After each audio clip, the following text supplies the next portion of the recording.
નમસ્કાર દોસ્તો, વિડીયોમાં ફરી એક વખત તમારું સ્વાગત કરું છું। વિચાર કરવા જેવી વસ્તુ છે કે ભાઈ એક હાઈકોર્ટના જજ અચાનક રાજીનામું આપે છે, બીજે દિવસે કોઈ પાર્ટી જોઈન્ટ કરે છે, ત્રીજે દિવસે ચૂંટણી લડે છે અને ચોથે દિવસે સાંસદ બની જાય છે। વિચાર કરવા જેવી વસ્તુ છે ને, સાંભળીને તમે પણ ચોંકી ઉઠ્યા ને। ત્યારે આ વાતને લઈને સંસદ ભવનની અંદર ઉદ્ધવ ઠાકરેના સાંસદ અરવિંદ સાવંતે જે રીતે ભારતીય જનતા પાર્ટીને આડે હાથ લીધી છે, સ્પીકર મેનની પણ બોલતી બંધ થઈ ગઈ છે। વિચાર કરવા જેવી વસ્તુ છે, જે લોકો પોતાના પદેથી રાજીનામું આપીને ભારતીય જનતા પાર્ટી જોઈન્ટ કરે છે, શા માટે કરે છે? જેવી જ ભારતીય જનતા પાર્ટી તમે જોઈન્ટ કરો, કાં તો તમારી ઉપર જે કંઈ કેસો લાગેલા હોય, એફઆઈઆરો થઈ હોય, જે તે હોય એ બધું જ સાફ થઈ જાય છે। અથવા તમારા ઘરે ઈડીસીડીની રેડો પડી હોય, મસ્ત મોટી રકમો પકડાણી હોય, બેનામી સંપત્તિઓ પકડાણી હોય તો એ બધી છૂટી થઈ જાય છે। અથવા તો તમારી તિજોરીઓ ખાલી છે તો ભારતીય જનતા પાર્ટી જોઈન્ટ કરી લો, 3 વર્ષમાં તમારી તિજોરીઓ છલકાઈ જશે। આ છે ભારતીય જનતા પાર્ટી। વિચાર કરવા જેવી વસ્તુ છે દોસ્તો, ખૂબ ગંભીર મામલો કહેવાય। એક હાઈકોર્ટના જજ પોતાના પદેથી રાજીનામું આપે છે, પાર્ટી જોઈન્ટ કરે છે, ત્રીજે દિવસે ચૂંટણી લડે છે અને ચોથે દિવસે સીધા સાંસદ। ત્યારે આ વાતને લઈને સંસદ ભવનની અંદર જોરદાર બબાલ થઈ ગઈ છે દોસ્તો। આવો આપણે એ વિડીયો પર એક નજર નાખીએ કે શું આક્ષેપ લગાવ્યા છે ઉદ્ધવ ઠાકરેના સાંસદ અરવિંદ સાવંતે। વિડીયોને જરા વિસ્તારથી સાંભળજો એટલે તમને પણ ખબર પડે કે દેશ દુનિયાની અંદર શું ચાલી રહ્યું છે અને આ વાતથી તો આપણે એકદમ અંજાન છીએ। સાંભળો તમે। न्यायपालिका स्वतंत्र रही है क्या? डरपोक लोग बैठे हैं वहां, पूरे डरपोक लोग हैं। तो चंद्रचूड़ साहब ने तो आग लगा दी, अभी बाकी लोग भी है। एक न्यायपालिका, मुझे कमाल लगता है कि एक जज, हाईकोर्ट का जज एक दिन में इस्तीफा देता है, दूसरे दिन किसी पार्टी को ज्वाइन करता है, तीसरे दिन संसद चुनाव लड़ता है, चौथे दिन सांसद बन के आता है। कूलिंग पीरियड भी नहीं किया। ईडी ने जिनको जिनको हिरासत में लिया, आगे चलकर कोर्ट ने क्या कहा पता है? हमारे संजय राउत साहब 100 दिन थे, क्या कहा? इस केस में कुछ दम नहीं है। और केस ही नहीं है, 100 दिन जेल में। वो शाहरुख खान का बेटा, वो आर्य खान, वो दिन 8, 10, 15, 20 दिन जेल में। अरे क्या ईडी का चल रहा है? संविधान का सम्मान, वाह वाह वाह, क्या संविधान का सम्मान हो रहा है सर। जिस दिन उद्धव जी ठाकरे साहब मुख्यमंत्री पद से गए, उसके 8 दिन के अंदर महामहिम राष्ट्रपति के अंतिम दिनों में उसके ऊपर स्वाक्षरी हुई। संविधान का सम्मान। अभी आजकल अंधभक्तों की जो है ना, उनके लिए बड़ा ये मसला है। स्पीकर किसका था, क्या निर्णय दिया? ना इनको डिस्क्वालीफाई किया, ना उनको डिस्क्वालीफाई किया। सुप्रीम कोर्ट के निर्णय का क्या हुआ? कहाँ है संविधान? कहाँ है उसका सम्मान? कहाँ है उसका आदर भाव? कहाँ है डॉक्टर बाबा साहेब अम्बेडकर जी का आदर भाव? सुप्रीम कोर्ट के जजेस डर के मारे बैठे हैं, धज्जी शब्द बोल रहे थे हर बार। धज्जी कौन उड़ा रहा है आर्टिकल 10 की? यहाँ हमारे राज्यसभा में सांसद बन के आए हैं, चीफ जस्टिस। ये सब लोग आगे चल के हमें क्या मिलेगा?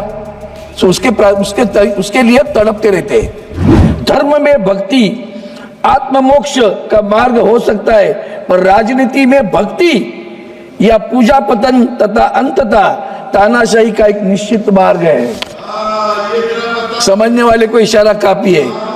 अभी आजकल अंधभक्तों की जो है ना, उनके लिए बड़ा ये मसला है। ये वाक्य बहुत महत्वपूर्ण है। सभापति महोदय, मैं उसके लेकर आगे चलता हूँ, आगे चलकर बताता हूँ। आता हूँ। आपने जो कुछ बताया ना, एक मिनट सर, भक्ति पद से थोड़ा कर्तव्य पर संविधान में मैंने जब कहा ना, तो मुझे टिक्का टिप्पणी भी नहीं, सत्यता बता रहा हूँ। व्यतीत हूं मैं। संविधान के साथ किस तरह से खिलवाड़ हो रहा है, कैसे हम खेल रहे हैं संविधान के। कोई जरूरत नहीं इमरजेंसी लगाने की, ये तो बिना कहे इमरजेंसी चालू है। डर के मारे चलते हैं लोग। सुप्रीम कोर्ट के जजेस डर के मारे बैठे हैं। भूलो मत, 4 जजेस बाहर आए थे, अनशन पे बैठे थे और कह रहे थे ये सरकार हमारे ऊपर अन्याय कर रही है। याद है? ये ना भूलना, वो भी याद दिला देता हूं। आर्टिकल 10, सभापति महोदय, आर्टिकल 10 में क्या कहा? आर्टिकल 10 में ऐसा कहा कि किसी भी क्यों डिफेक्शन लॉ लाया था भाई, दल बदल लोगों की बड़ी संख्या बढ़ रही थी, तो राजीव गांधी जी ने उस वक्त सोचा इसको कुछ करना पड़ेगा, और उनके मन में भी कभी नहीं आया कि 2/3 लोग जाकर पार्टी छोड़ देंगे। तो उन्होंने कहा कि भाई एक आर्टिकल 10 में एक लिखा था, अगर कोई व्यक्तिगत रूप से छोड़ के जाता है वो तो उसका वो अपात्र हो जाएगा। 2/3 जाता है तो 2/3 जा सकता है, लेकिन किसी पार्टी में उसको विलन होगा। हमारे महाराष्ट्र में 2/3 लोग तो गए नहीं, पहले तो बहुत कम गए, फिर आगे चलते रहे, ये सब चलता रहा, 2/3 लोग हो गए, आखिर में मर्जर नहीं हुए। संविधान की आर्टिकल 10 की धज्जी कौन उड़ा रहा है? धज्जी शब्द बोल रहे थे हर बार, धज्जी कौन उड़ा रहा है आर्टिकल 10 की? सुप्रीम कोर्ट के जज को हिम्मत नहीं हुई सर। उनके स्टेटमेंट बताता हूं मैं, उनकी स्टेटमेंट ऐसी है, रुको मैं चीफ जस्टिस ऑफ इंडिया की स्टेटमेंट बताता हूं। उनका कहना है, CJ Chandrachud highlighted that if the disqualification proceedings against the Shinde faction are not carried out, the entire goal of the 10th schedule will be defeated. Who says it?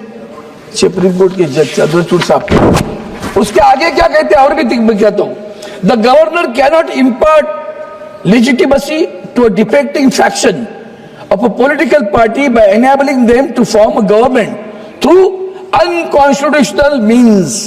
संविधान मना रहे हम, सम्मान।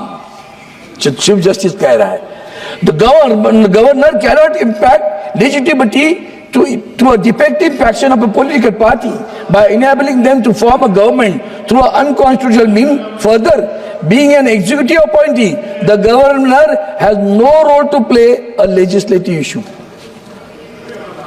नवाब रेबिया केस में हुआ था, वहां न्याय मिला, यहां नहीं मिला। महाराष्ट्र की जो चुनाव की नींव है ना, वो यहां से शुरू हुई है। The governor cannot direct the house of the legislature to hold a floor test. Instead, members of the house must move a motion of no confidence. Members defecting from a political party cannot escape the consequences of the defection merely on the technicality. The purpose of the 10th schedule preventing the constitutional sin of defection must be fulfilled. Who said it? The Chief Justice of the India. हुआ क्या महाराष्ट्र में, क्या हुआ आप ही बताओ, सब जानते हो। संविधान का आदर से रखा गया क्या? सर सबसे बड़ी बात है कार्यकाल की बात है। अभी जब यह केस दाखिल हुआ तो जो सरकार वहां असंवैधानिक रूप से बिठाई थी उसको काम करने दे दिया।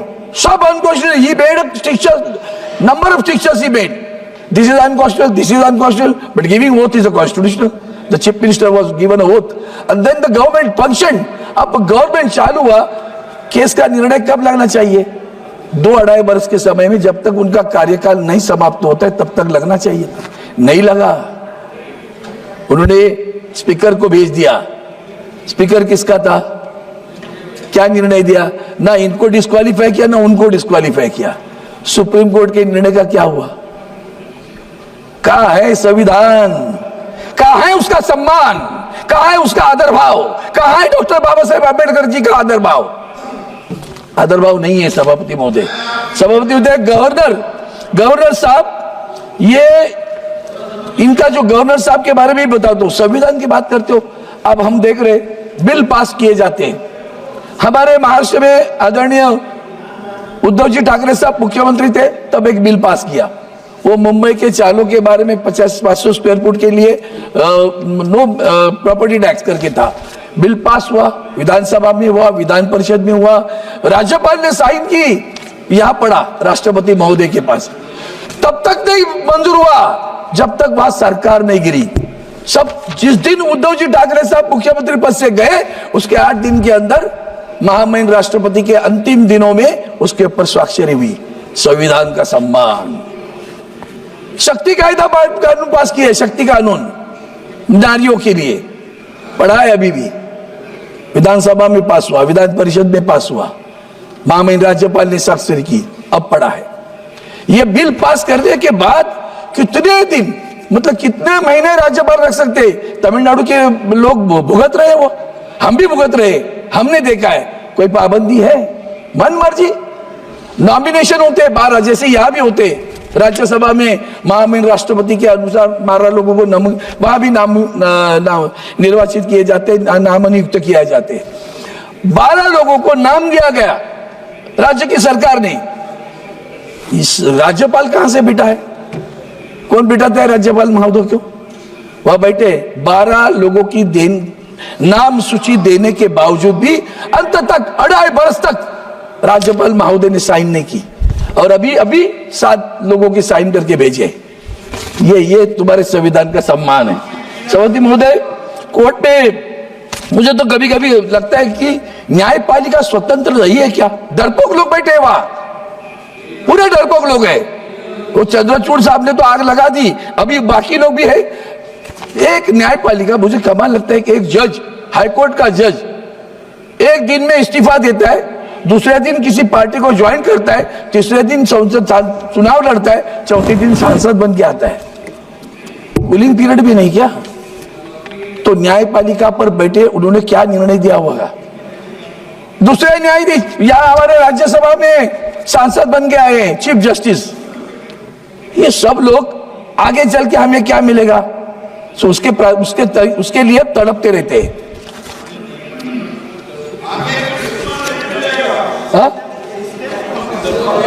आवाज नहीं आ रही अब क्या? हाँ। पूरे सिस्टम को आप डरपोक बता रहे हैं, न्यायपालिका को। तो थोड़ा सा इसको सिस्टम बता दीजिए। पूरा सिस्टम को कर रही ना सर? नहीं। आप बताओ, ईडी के कार्रवाई लेता हो, चलो सिस्टम की बात करते हो ना। ईडी ने कार्रवाई की, लोगों को सीधा ब्लैकमेल करके। ये सरकार कितने गिराए इन्होंने?